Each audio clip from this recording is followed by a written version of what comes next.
Hi Rachel. Hi George. How are you today? I'm very well, how are you? Really good. Good. Thanks so much for agreeing to join us on Tropica Live. Thank you for inviting me. Welcome. How long have you actually been in the hobby?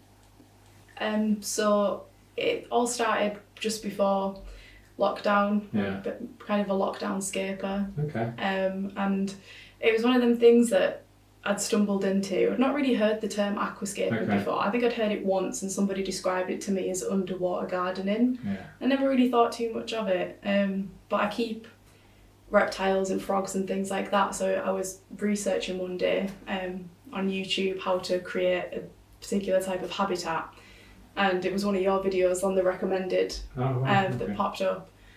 So I started watching it, and there was obviously other YouTubers as well, and I kind of got a little bit hooked on watching them. Cool. And I was like, I really want to try this. Yeah. And 8 tanks later. So is this your first one? Pretty much, yeah. Yeah. There was one before that, but it was more like a paludarian Okay. thing. So I'd class that as my first main aquascape. Yeah. And that's now been running for about 2 years. Wow. There or thereabouts. And lots of lessons learned from that. Yeah. Because this is a kind of high energy. This has got CO2 injection. It started out as a low tech, like low energy aquascape. So how many tanks do you have now? 8, is it? 7, sorry. 7. Kind of 8. I've got a very tiny bowl. And how much time do you take to maintain these every week? It's generally a Friday evening or a Saturday morning. Okay. It's a good few hours, Yeah. depending on the level of maintenance that I'm going to do. Yeah. If it's just water changes, it's fairly quick, but if it's a big maintenance session, trimming and everything, you could be nearly a whole day, so it's dedication. What would you say so for some people the maintenance can be seen as a real chore, and it could potentially put people off, I guess, keeping aquariums. How do you stay motivated with things like keeping up the maintenance and stay motivated in general in the hobby? Yeah, I think it's like the long-term reward of it. There's something about being able to just sit back and just look at what you've created and just be proud. It's nice. How often are you proud of yourself? It's not always a thing that people can say, and obviously sitting back and looking at that and thinking I've created that little world and enjoying it for what it is. That's the reward there, and it's rewarding in that sense. It's a therapy. It makes me happy doing it. Yeah. Do you find it has? I mean, a lot of people have kind of struggled through lockdown, and people struggle for different things for different reasons. But is there anything? Would you say aquascaping or the aquariums in general have helped? Yeah, absolutely. It's like I said, it's a positive place to put time and energy and focus, and it's quite easy, especially in lockdown, to get beat down and feel frustrated or bored, or there's lots of negative things that could have come out of that. Yeah.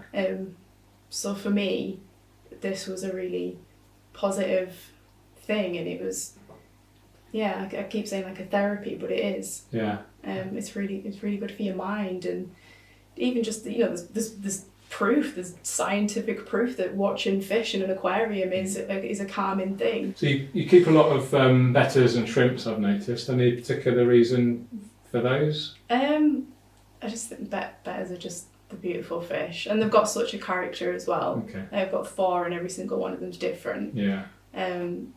And obviously they are very attractive looking fish especially to beginners. They're a really vibrant, colourful, fancy fish. So I can see why. Yeah, exactly. Yeah. And shrimp, because what's not to love about shrimp? Some people are spooked by shrimp. Do you know what? It's funny you should say that. I went into to buy shrimp once, and the person who served me was like, "Oh no, I didn't want you to ask for them because I'm scared of them, like the insects of the water world." But I can see why they're spooked out. But you get all the colours that they come in. They're just, I don't know. I find them really. I think they're cute. Characterful. Yeah, I think I like. Yeah, there's scurrying around. You're still relatively new in the hobby, and you've achieved quite great success quite quickly. Have you got any tips that you want to give to people that might be watching, beginners that might want to kind of replicate the kind of the beautiful aquariums that you're creating? I mean,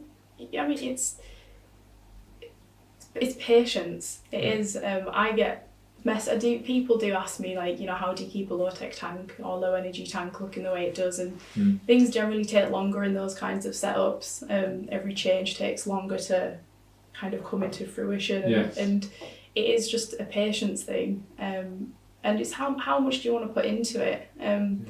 You know, having as many tanks as I do to get them to, I mean, obviously if somebody thinks they look good, that's fantastic, but it's a lot of effort that goes into that. It's not going to do it by itself, so it's what are you willing to put in and what do you want out of it. And obviously just patience is key. It teaches you patience. It almost teaches you a discipline, because I have a maintenance routine that I stick to.